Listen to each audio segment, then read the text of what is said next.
À travers cette audience accordée par le Premier ministre Ali Mohamed Lamine Zen à la délégation de l'Union économique et monétaire ouest-africaine UEMOA, il s'agit de faire le point à l'hôte de la mise en œuvre des réformes politiques, programmes et projets communautaires au titre de l'année 2025.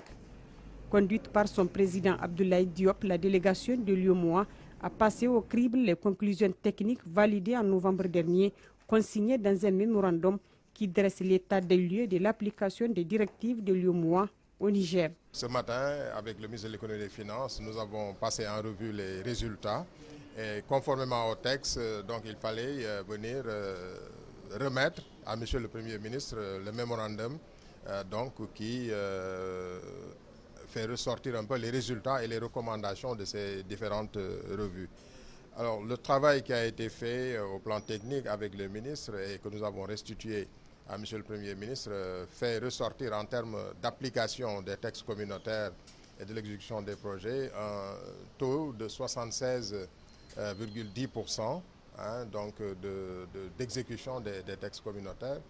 donc de performance. Donc cela a importance et traduit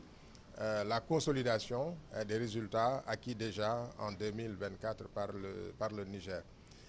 Parce que dans la grille d'évaluation que nous avons, nous considérons qu'un pays applique bien les textes communautaires quand il est au-dessus de 70%. Voilà, donc le Niger est sorti avec 76,10%,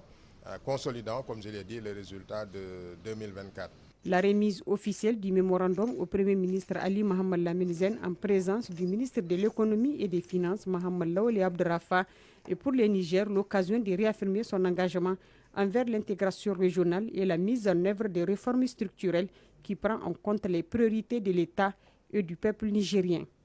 Naturellement, connaissant l'engagement du pays en matière d'intégration économique et régionale, nous avons passé en revue quelques textes sur lesquels nous avons noté des retards et ce qui est important pour nous, c'est d'avoir noté que les autorités, aussi bien Monsieur le ministre de l'économie et des finances que Monsieur le Premier ministre, nous ont réaffirmé tout leur engagement pour qu'ensemble nous travaillions à relever les défis de la mise en œuvre et certainement à la prochaine revue, nous aurons des résultats encore plus importants. Alors, la rencontre de ce matin a été l'occasion aussi pour le Premier ministre de nous passer ses avis, ses orientations dans un ensemble de domaines, de points importants. Il a particulièrement insisté sur l'exécution, la mise en œuvre des projets et programmes que l'Union développe au niveau du pays. Des orientations ont été données dans ce sens pour que nous améliorions l'exécution des projets, et éventuellement travailler à identifier d'autres projets que nous aurons à mettre en œuvre au niveau du pays. La revue annuelle de l'UEMOA est instaurée en 2013 et reste un outil de pilotage de l'institution pour rapprocher les politiques nationales des ambitions régionales. À travers cette audience, le Niger affiche une volonté claire d'avancer sur l'intégration régionale et réaffirme également son ancrage dans le processus d'intégration ouest-africaine malgré le contexte sous-régional actuel.